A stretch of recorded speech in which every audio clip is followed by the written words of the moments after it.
Dus dat ik altijd lollig ben, dat spreekt vanzelf. Van alle spreuken die ik leerde is maar één woord. En daarom geldt voor mij die spreuk het ganse jaar. Ik ben voor de lol geboren, voor de lol, voor de joeks en het plezier.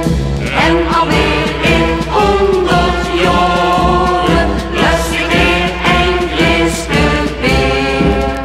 Ja, ik ben voor de lol geboren, en als de lol niet meer bestaat, dan kan het dit daar niets meer geven, wie dan de wereld draait.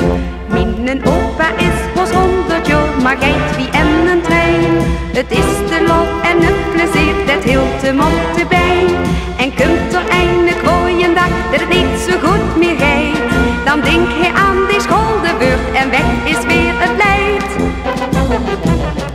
Ik ben voor de lol geboren, voor de lol, voor de joeks en het plezier. En alweer in 100 jaren lust ik weer een gliske bier. Ja, ik ben voor de lol geboren, en als de lol niet meer bestaat, dan kan het dit jaar niets meer geven, wie dan de wereld leidt. Ik ben voor de lol geboren, voor de lol, voor de joeks en het plezier.